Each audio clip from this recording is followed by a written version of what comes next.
Atención selectiva, el podcast de Elvira Fernández, profesora, creadora de contenidos y mamá.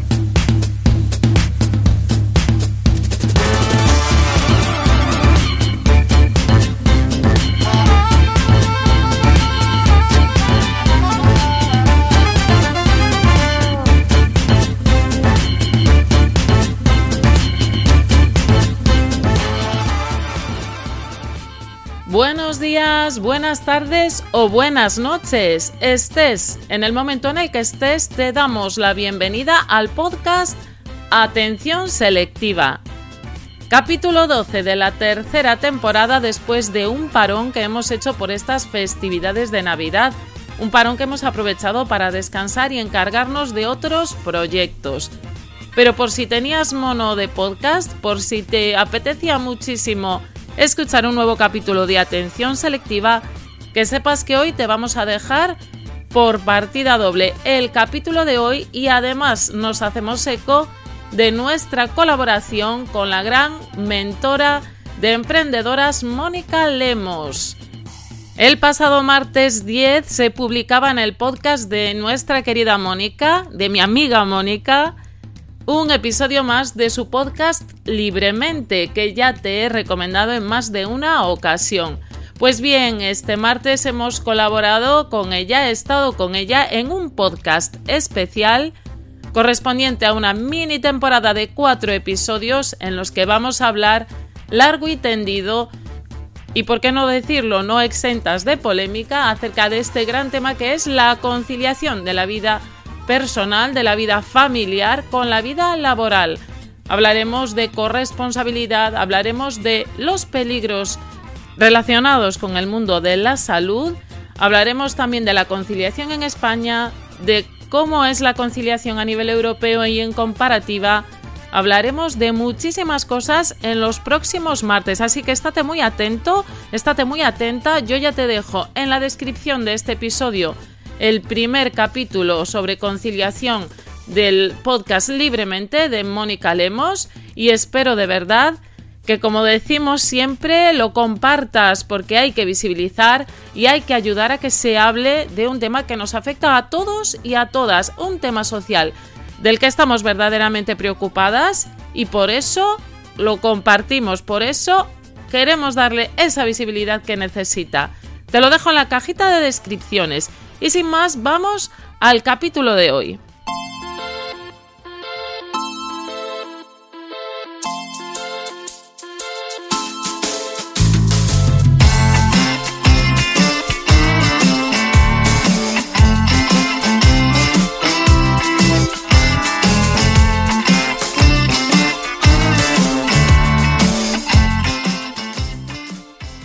En el capítulo de hoy... En el capítulo de hoy vamos a hablar sobre una temática poco extendida en nuestra sociedad en relación a lo educativo. Y esta no es más que la romantización que hacemos muchas veces de la educación. Y es que tengo que empezar diciéndote que siempre he sido una fanática de los periodos románticos en el arte, que exaltaban esa figura individualista de la expresión de los sentimientos, esa subjetividad, esa búsqueda de uno mismo, de una misma.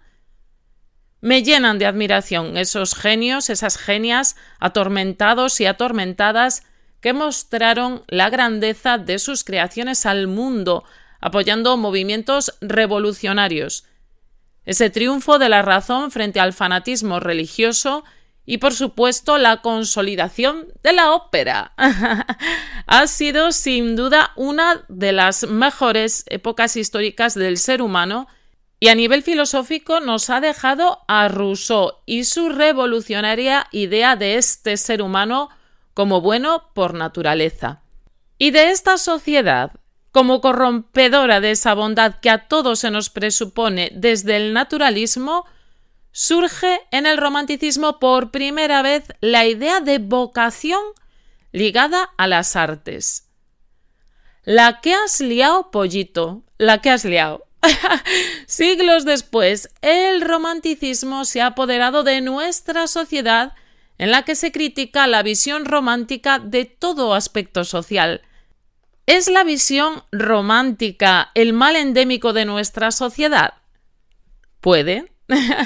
No me voy a poner muy nietzscheiana, pero amor romántico, romantización de la pobreza, romantización de la maternidad, romantización de la depresión, de la violencia, de las drogas, de las enfermedades mentales, de la muerte.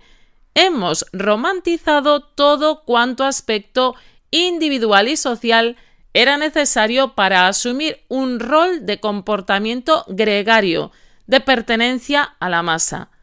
Por tanto, era de esperar que tarde o temprano esto afectara a los sistemas educativos y más tarde que pronto, creo que ya podemos hablar de romantizar la educación. Vamos allá con la romantización de la educación. Educar, dedicarse al desempeño de la docencia, déjame decirte, es agotador.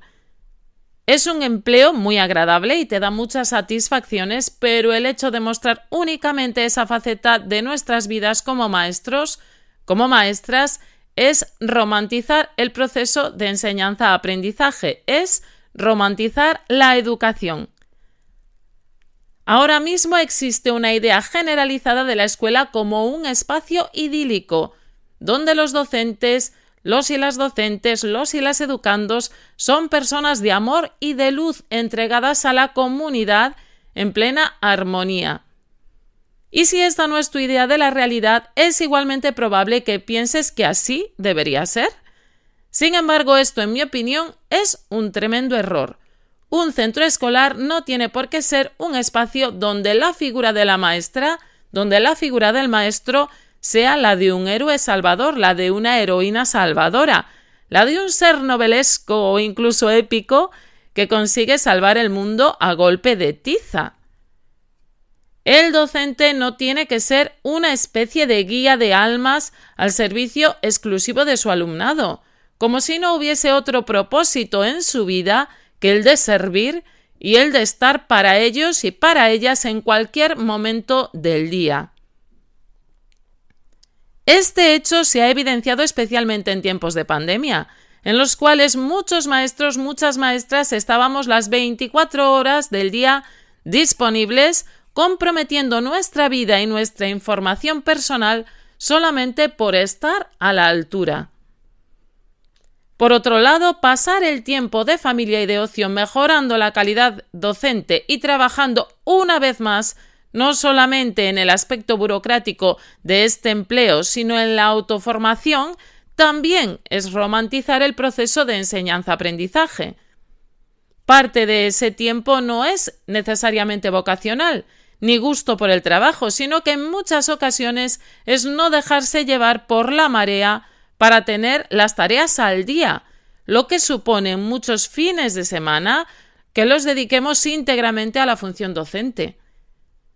Algo que es impensable en cualquier otro puesto laboral, en el que presuponemos ese merecido descanso de 2 días a la semana. La tan manida vocación, de la que ya he hablado en diferentes episodios de este podcast, no implica que yo tenga que autoexplotarme. El ejercicio docente necesita ahora mismo de una revisión acerca de los límites tanto de trabajo como de relación. Si bien es cierto que hemos sido agentes totalmente públicos y al alcance de todos, ya es el momento de recuperar el estatus de docente como funcionario, como funcionaria pública que tiene una vida más allá de la escuela. No se pueden descuidar otros aspectos de nuestra vida personal amparados por una vocación que no es real.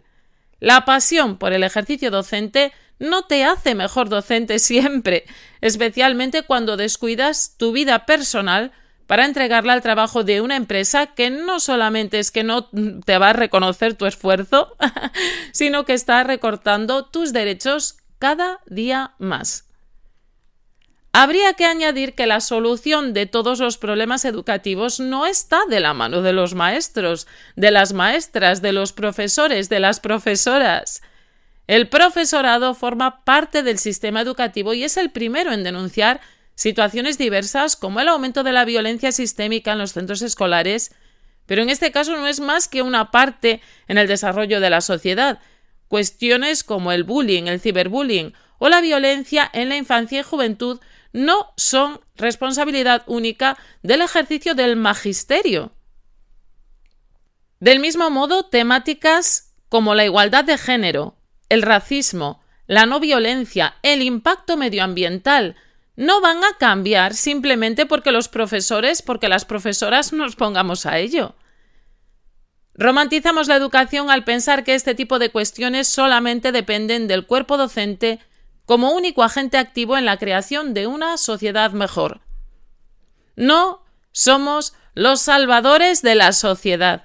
Por favor, no se nos puede poner encima una mochila llena de piedras entre las cuales no solamente se encuentra el fracaso escolar o el absentismo, sino también las características sociales del momento. Debemos recordar que existe un gobierno central, un Ministerio de Educación, competencias autonómicas, familias, comunidades educativas, representantes y concejales de ayuntamientos que tienen una responsabilidad ética y de trabajo que complementa nuestra acción. No entender que una parte muy importante de los cambios educativos dependen de estas entidades es romantizar la educación nuevamente.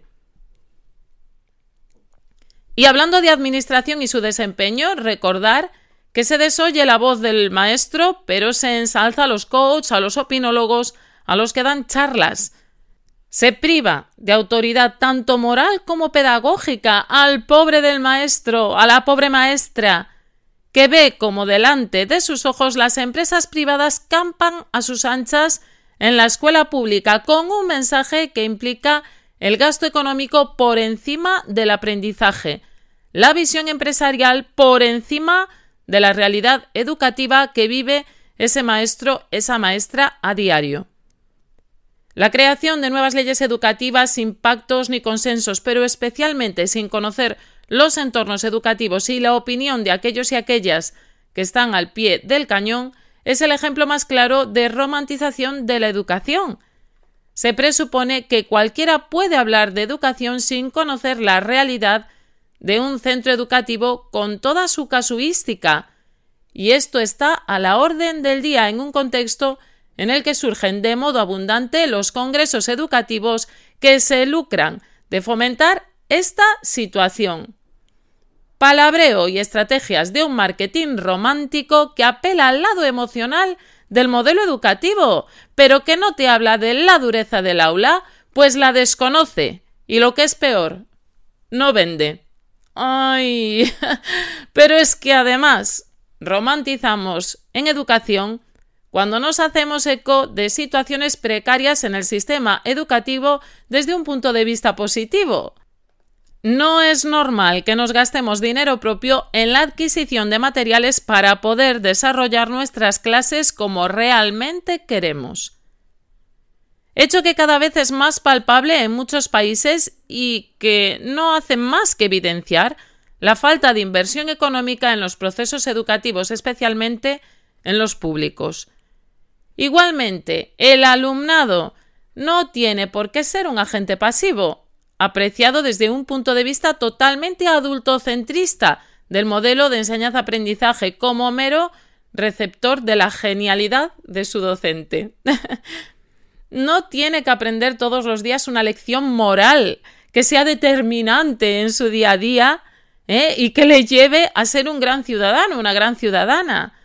Tampoco tiene que pasar las 5 horas que va al centro educativo divirtiéndose. Si bien cuanto más tiempo lo haga, esto sería lo ideal, ¿verdad? Pero no dejemos de ser realistas. El alumnado no se pasa el 100% de su tiempo en casa divirtiéndose, sino que también dispone de parte de ese tiempo para hacer tareas domésticas nada lúdicas, para realizar actividades rutinarias y hasta para aburrirse. Esto debería extrapolarse al contexto educativo, pues no todo lo que haga en la escuela será placentero. Y esto también es un aprendizaje, caray. Habrá contenidos más divertidos que otros, más determinantes e incluso me atrevo a decir, más del momento y no perdurables en el tiempo. Y no pasa nada. Romantizamos el proceso educativo tratando a la infancia como seres vulnerables, que no son aptos para entender que en la vida no todo es agradable y que hay tareas que hay que hacer simplemente porque sí. que el acervo cultural que dominen provendrá de cuánto aprovechen su paso por el sistema educativo. No llenemos de fuegos artificiales este paso por la escuela. Ellos y ellas se merecen un universo de aprendizajes, pero el mayor de ellos debería ser el ganar autonomía sin sesgos ilusorios. Idealizar un aula mostrando en las redes sociales lo bien que funciona una metodología es romantizar la educación. Vender un centro escolar con aspectos pedagógicos que no se dan en realidad es romantizar la educación. Tratar al alumnado como si fueran seres incompletos, faltos de voz y de participación es romantizar la educación. No tiene nada de idílico el sistema educativo, ni aquí ni en Finlandia, ojo. Así que no caigamos en topicazos o sesgos color de rosa. Educar es un proceso bellísimo, pero también es duro, muy duro, cansado y con pocos recursos, que depende de la autoexplotación de un profesorado que se ha adaptado a lo burócrata y que se exprime vía convenio social porque con esas vacaciones... ¡ja! No caigamos en la romantización de la educación. No es oro todo lo que reluce, pero lo que se muestra es siempre ideal. No vaya a ser, ¿eh? No vaya a ser.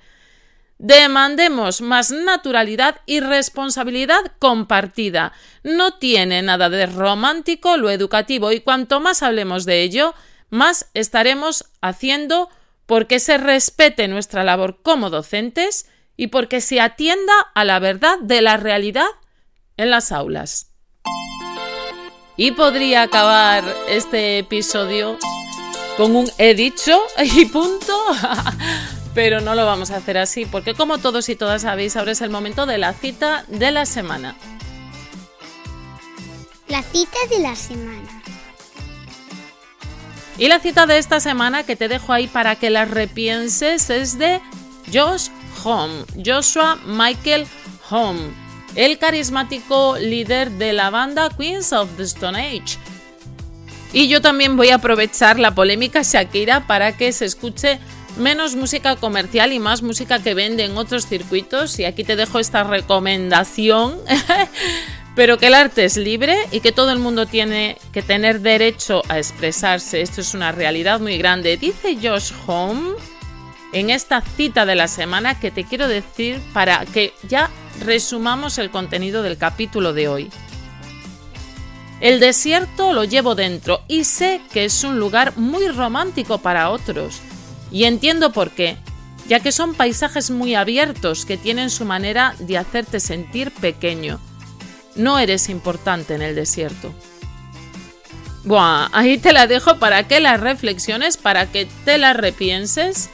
Y para resumir el contenido de este capítulo, que considero debería llegar a mucha gente, porque todos y todas, en mayor o menor medida, romantizamos o hemos romantizado el mundo educativo. Y esto es una pena, es una desgracia que nos hace mal a todos los miembros del sistema educativo, a docentes, alumnado, familias, a todo el mundo. Vender esa imagen romántica de lo educativo es tirar piedras contra nuestro propio tejado. Así que hoy sí que te voy a pedir más que nunca, que si te ha gustado el capítulo de hoy o al menos te ha hecho reflexionar, que lo compartas, que lo hagas volar, que se lo envíes a esa maestra, a ese maestro que no deja de publicar lo bien que le va en su aula todos los días, haciéndolo súper genial en las redes sociales, que se lo envíes a esa persona que consideras que necesita escucharlo porque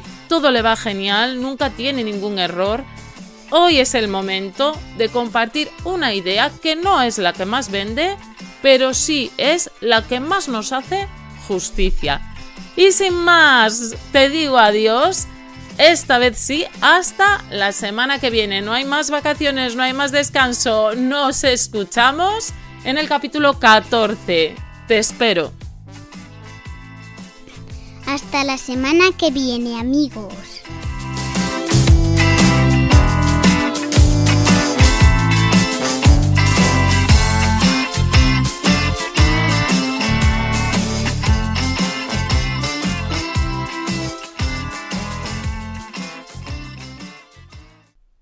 Quédate si quieres escuchar más contenido como este.